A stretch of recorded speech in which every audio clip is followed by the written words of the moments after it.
സ്വത്ത് തർക്കത്തിന്റെ പേരിൽ പിതാവ് മകനെയും കുടുംബത്തെയും പെട്രോൾ ഒഴിച്ച് തീ കൊളുത്തി കൊലപ്പെടുത്തി. ചീനക്കുഴി കൂട്ടക്കൊലയെ ഒറ്റവാക്കിൽ ഇങ്ങനെ വിശേഷിപ്പിക്കാം.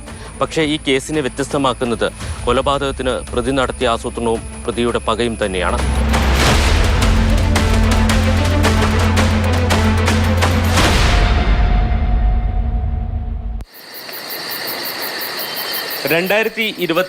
മാർച്ച് 19 സംഭവം നടക്കുന്നത്. ചീനിക്കുഴി ആലിയക്കുന്നേൽ ഫൈസൽ മുഹമ്മദും ഭാര്യയും 16ഉം 11ഉം വയസ്സുള്ള പെൺകുട്ടികളും അടങ്ങുന്ന കുടുംബം ഗാഠനിദ്രയിലാണ്. ഈ സമയം ഇവർക്കൊപ്പം താമസിച്ചിരുന്ന പിതാവ് ഹമീദ് ഇവർ ഉറങ്ങിക്കിടന്നിരുന്ന മുറി പുറത്തുനിന്ന് പൂട്ടി. ഇതിനുശേഷം ഇവരുടെ മുറിയിലേക്ക് തിരിയിട്ട് കത്തിച്ച പെട്രോൾ കുപ്പികൾ വലിച്ചെറിഞ്ഞു.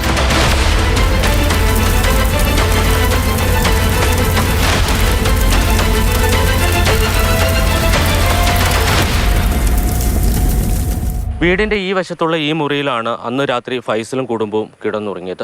ഈ മുറി പുറത്തുനിന്ന് പൂട്ടി പുറത്തേക്ക് ഇറങ്ങിയ ഹമീദ് ആദ്യം ചെയ്തത് വീട്ടിലേക്കുള്ള വൈദ്യുതി ബന്ധം വിച്ഛേദിക്കുകയാണ്. അതിനുശേഷം കുടിവെള്ള ടാങ്കിലെ വെള്ളം പൂർണ്ണമായും തുറന്നുവിട്ടു. മോട്ടോർ പമ്പിലേക്കുള്ള വൈദ്യുതി കണക്ഷനും അതോടൊപ്പം തന്നെ പൈപ്പുകളും മുറിച്ചു മാറ്റി.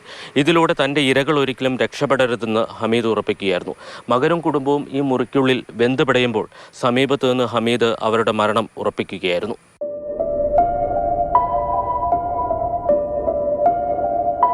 ഞാനന്ന് രാത്രിയിൽ സാധാരണ നോർമലായിട്ട് കിടന്നുറങ്ങും പോലെ ഉറങ്ങുമായിരുന്നു. അപ്പോൾ ഒരു 12:30 കഴിഞ്ഞ് 12:35 ആയി കഴിഞ്ഞപ്പോഴത്തേക്ക് പിള്ളേരെന്നെ ഫോൺ വിളിച്ചു. പെട്ടെന്ന് ഫോൺ വരുവാണ് അത്. അപ്പോൾ ഞാൻ അസ്നയും മെഹറും കൂടെയാണ് വിളിക്കുന്നത്. രാവിലെട്ടായി ഓടി വാ, വീടിനകത്ത് തീ ഇട്ടു എന്നാണ് പറഞ്ഞത് വല്യപ്പ.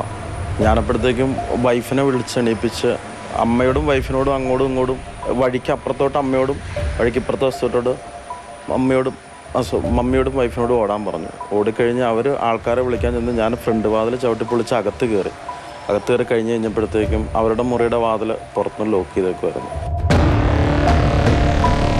ആ വാതിൽ ഞാൻ തുറന്നു. അപ്പോൾ ഷിവിച്ചേട്ടയുടെ ഞാൻ പറഞ്ഞു, ഷിവിച്ചേട്ടായി ഞാൻ വന്ന് നിൽക്കാൻ ഞാൻ വന്നെന്ന് പറഞ്ഞു. അപ്പോഴത്തേക്കും അവർ ഓക്കെ എന്ന് പറഞ്ഞ് വെപ്രാളം ഉണ്ടായിരുന്നു.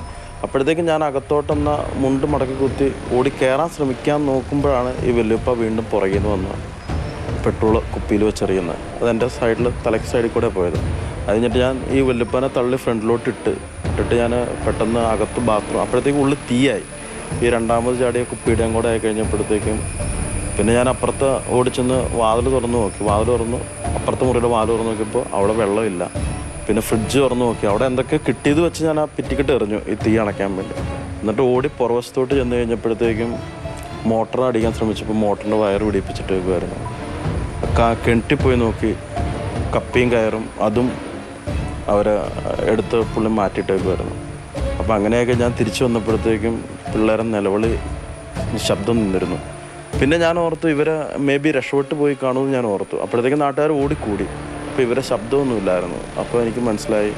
ഞാനപ്പോൾ വന്ന ആൾക്കാരോട് പറഞ്ഞു അകത്ത് ആളുണ്ടെന്ന് പറഞ്ഞു. അവർ കിടന്ന ആ മുറി തല്ലിപ്പൊട്ടിച്ചു ഹോസ്പിറ്റൽസ്.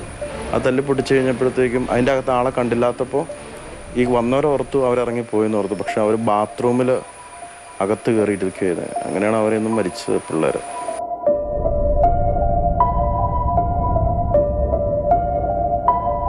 ചെറു കുഞ്ഞായിരുന്നപ്പോൾ എൻ്റെ കൂടെ വന്നാണ് അവർ പിള്ളേർ രണ്ടുപേരും. ഈ ഇത്താക്കും ഇക്കായ്ക്കും കടയായ കാരണം ആ പിള്ളേർ ജനിച്ചതും വളർന്നതൊക്കെ എൻ്റെ വീട്ടിൽ തന്നെയാണ്. എൻ്റെ പെങ്ങന്മാരെ പോലെ ആയിരുന്നു. അപ്പോൾ പിന്നെ ഞാൻ അവരുടെ ജീവനറ്റ ശരീരം ഞാൻ കണ്ടിട്ടില്ല. എന്നെ വരാൻ പറഞ്ഞു, ഞാൻ കണ്ടിട്ടില്ല. പിന്നെ അത്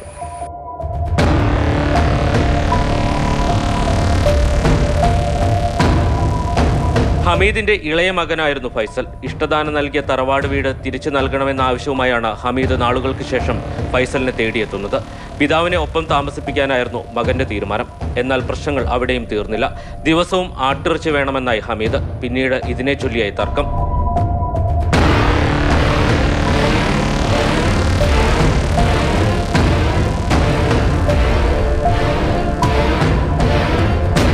സംഭവ ദിവസം തന്നെ ഹമീദിനെ പോലീസ് പിടികൂടി. ചോദ്യം ചെയ്യലിൽ പ്രതി കുറ്റം സമ്മതിക്കുകയും ചെയ്തു. 3 വർഷം കൊണ്ട് വിചാരണ അതിന്റെ അവസാന ഘട്ടത്തിലേക്ക് എത്തിയിരിക്കുകയാണ്. കുടുംബമായിട്ട് ഒരൊറ്റ മുറിയിൽ തന്നെയാണ് അവർ രാത്രി കഴിഞ്ഞിരുന്നത്. ഇവർ തമ്മിലുള്ള ഈ വൈരാഗ്യമൊക്കെ കൊണ്ട് അവിടെ അവർ ഉറങ്ങിക്കിടക്കുന്ന സമയത്ത് 19 മാർച്ച് 2022 മാർച്ച് മാസം 19 രാത്രിയിൽ ഒരു 12:45 മണിയോടുകൂടി ഇയാൾ പെട്രോള് ഒഴിച്ച ബോട്ടിൽസിനകത്ത് കോട്ടൺ വേസ്റ്റ് തിരികെ അത് കത്തിച്ച് ഇവർ കിടന്ന മുറിയിലേക്ക് എറിഞ്ഞു, മുറിയിലേക്ക് ഇട്ടു എന്നാണ് കേസ്.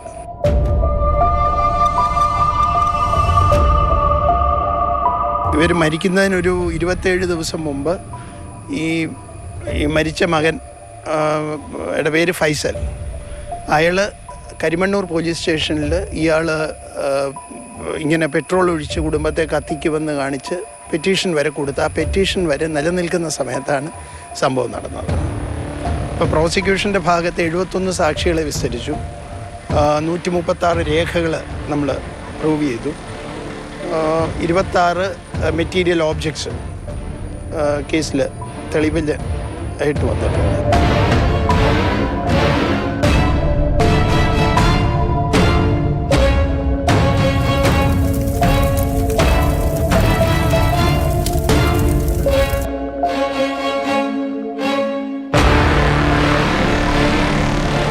ഫൈസലിന്റെ പുതിയ വീടിന്റെ നിർമ്മാണം അവസാന ഘട്ടത്തിലായിരുന്നു.